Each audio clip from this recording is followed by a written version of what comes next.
Have you ever wondered why two people can eat almost the same foods, yet one grows weaker with age while the other keeps moving, walking, living well past 100? I ask that question not as a scientist, not as a doctor, but as a man who has lived long enough to watch trends rise and fall, diets come and go, rules change, and fear multiply. I am 101 years old. I have buried friends who ate perfectly and watched others who broke every food rule but kept moving, outlive them all. For most of my life, people told me the secret was food. Count calories, fear fat, avoid sugar, measure every bite. And yes, food matters. I will never tell you it does not. But I learned something only time can teach you. What you do with your body matters more than what you put into it. I did not live this long because I ate flawlessly. I lived this long because I moved when I didn't feel like it. I walked when rest seemed easier. I used my muscles when the world told me to slow down. While others argued about diets, I kept my body in motion. At 40, I was busy. At 60, I was tired. At 80, I was stiff. And at 100, I finally understood the truth. Movement keeps you alive long after perfect eating fails you. Exercise is not a supplement to health. It is the foundation. It trains the heart, sharpens the mind, preserves independence, and protects dignity. Food supports life, but movement sustains it. In the years ahead of you, you will hear endless advice about what to eat. But very few people will tell you the harder truth I am about to share. If you must choose where to place your discipline, choose movement first. In the next part, I will tell you exactly why exercise outweighed diet in my life and how it protected me when food alone never could. When you live past a century, you gain a strange privilege. You get to see which ideas survive time and which ones quietly disappear. Diets disappear. Movement does not. I watched men obsess over food with religious devotion. They weighed portions, argued over nutrients, feared entire food groups. Some followed strict rules with military discipline. And yet, year after year, I watched their bodies shrink, stiffen, and surrender.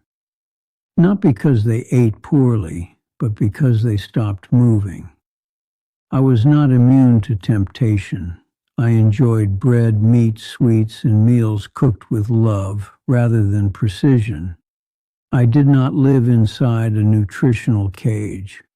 What saved me was not restraint at the table, but persistence in motion. When I moved, my body forgave my imperfections. When others stopped moving, no diet could save them. Here is what movement gave me that food never could. Movement trained my heart to work under pressure. I did not protect my heart by avoiding every indulgence. I protected it by asking it to work, walking uphill, carrying groceries, standing instead of sitting, using stairs instead of elevators. My heart learned resilience through use, not avoidance. Food nourishes the heart, yes, but movement teaches its strength. Movement preserved my muscles long after my appetite changed. As the years passed, I ate less without trying. Hunger fades with age. Many men grow weaker not because they eat poorly, but because their muscles stop receiving a reason to stay. Muscles are loyal servants, but only to activity. Without movement, they leave. With movement, they stay, even on modest meals. Movement protected my independence. This is something no diet can offer. I watched men who ate clean, lose the ability to stand from a chair, to balance on one leg, to carry their own weight. They were alive, but dependent. Exercise kept me capable. I could dress myself, walk alone, and rise without help. Dignity is not stored in calories. It is stored in strength. Movement sharpened my mind when memory threatened to dull. I noticed something subtle over decades. On days I moved, my thinking stayed clearer. My mood lifted, my sleep deepened, my patience returned. Food fuels the brain, but movement activates it. Blood flows, signals sharpen, thought organizes itself. Many fear dementia at the table, but forget it in the body. This is where the great misunderstanding lives. People ask, "What should I eat to be healthy?" when they should be asking, "What must my body still be able to do?" Health is not a list of forbidden foods. Health is the ability to function. I have eaten meals that were imperfect thousands of times, but I never regretted a walk, never regretted standing instead of sitting, never regretted choosing effort over ease.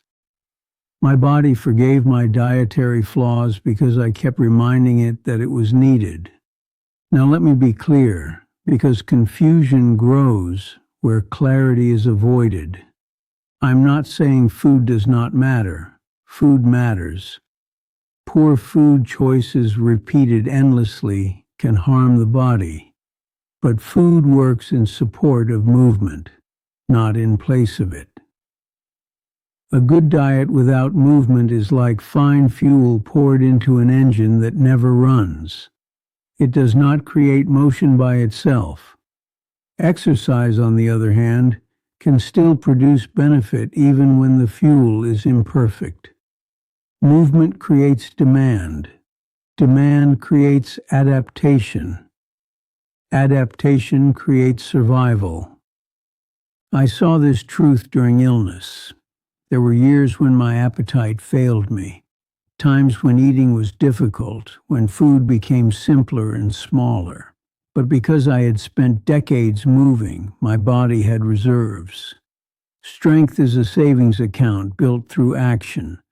Diet alone cannot build it. People today fear eating the wrong thing more than they fear becoming inactive. That fear is misplaced. The body is remarkably forgiving of food mistakes. It is far less forgiving of disuse. If you stop moving, your blood sugar rises even on healthy foods. Your joints stiffen regardless of nutrition.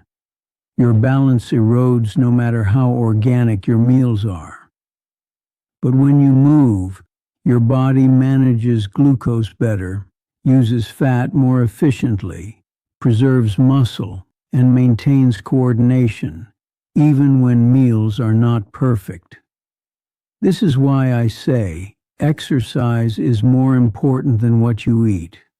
Not because food is unimportant, but because movement governs how food is used. Movement decides whether calories build strength or turn to weakness. Movement decides whether energy feeds life or feeds decay. Movement decides whether aging is gradual or abrupt. I did not chase intense workouts. I chased consistency, walking daily, lifting what needed lifting, reaching, bending, carrying, standing, balancing. Ordinary movement done faithfully outperformed extraordinary diets followed briefly. The men who lived longest around me were not perfect eaters. They were habitual movers, farmers, walkers, tinkerers, men who used their bodies until the end. As I crossed 90, then 100, the pattern became undeniable. Those who stopped moving declined rapidly. Those who kept moving, even slowly, remained present, capable, and alive in a way that cannot be measured on a nutrition label. In the next part, I will explain how this truth applies to you, no matter your age, and how to prioritize movement without fear, extremes, or false promises. By the time you reach my age, you stop chasing theories and start respecting patterns. The pattern I lived by was simple. Keep the body useful, not impressive, not extreme, useful. People often ask me what kind of exercise I did.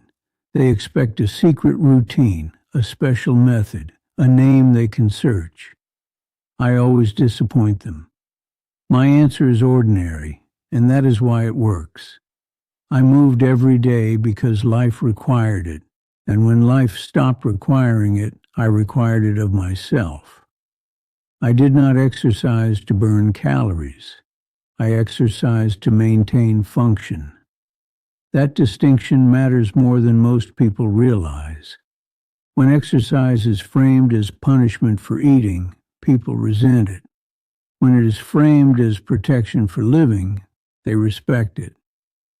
I treated movement as non-negotiable, like brushing my teeth. Some days it was light, some days it was slow, but it was never absent.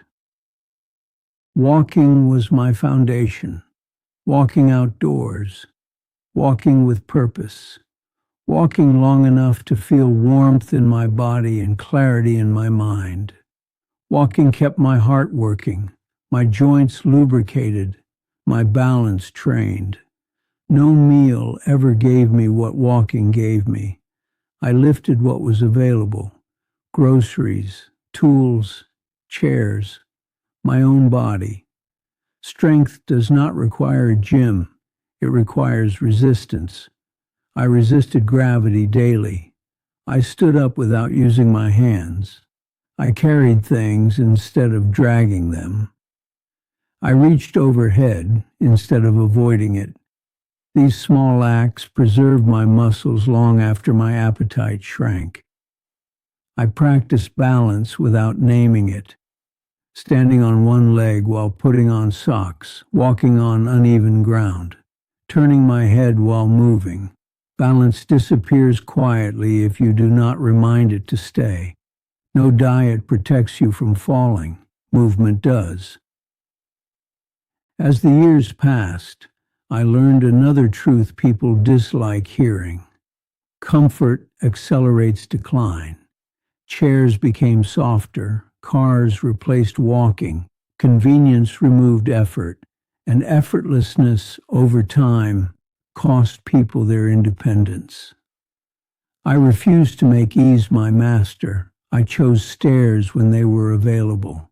I stood during conversations. I avoided long hours of sitting. Sitting is not rest.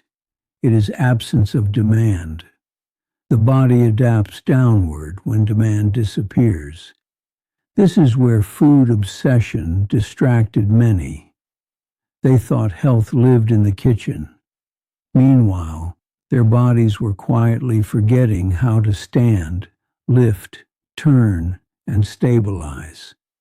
Health was leaving through the muscles while attention stayed on the plate. Let me speak plainly. You do not need perfect nutrition to move, but you do need movement to benefit from nutrition. I ate what was available. Sometimes meals were heavy, sometimes simple. But because I moved, my body handled fluctuations. Blood sugar stabilized. Appetite regulated itself. Sleep improved. Movement did what food rules promised but rarely delivered. People today ask for permission to move imperfectly. I grant it. Move even when tired. Move even when stiff. Move even when discouraged. Movement creates energy more reliably than food does. There were days I did not feel like exercising. At 90, motivation is not guaranteed. Discipline carried me when inspiration did not. And discipline is easier when expectations are reasonable. I never chased exhaustion. I chased continuity.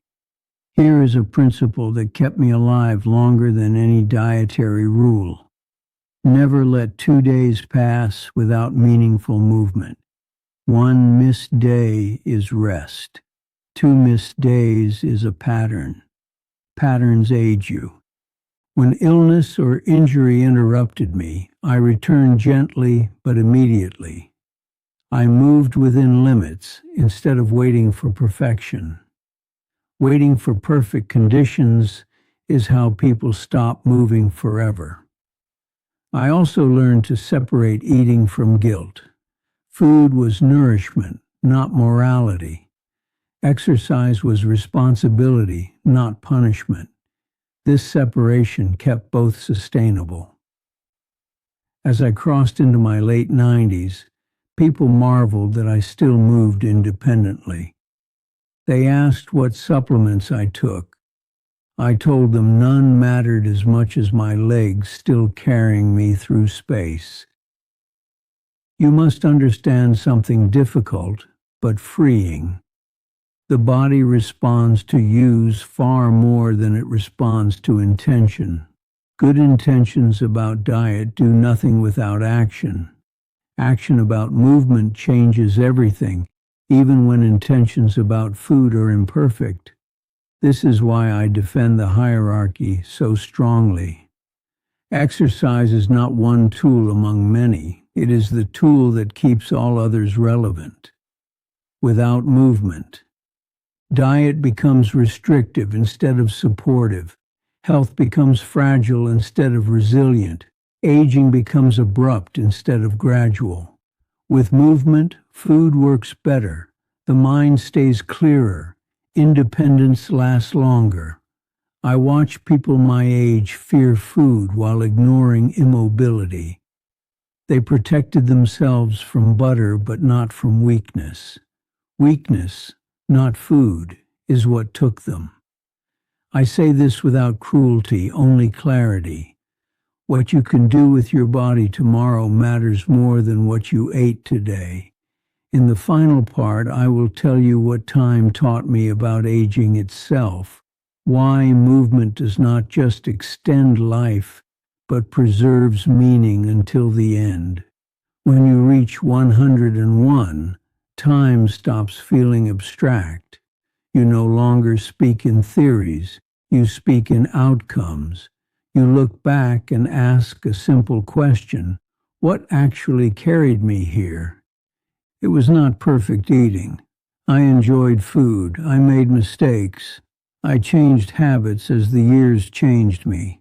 Food supported my life, but it did not define it. Movement did. Movement kept my heart honest. It kept my muscles loyal. It kept my mind awake and my body useful. When appetite faded, strength remained.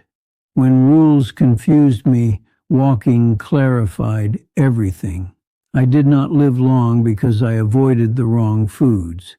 I lived long because I refused to stop using my body.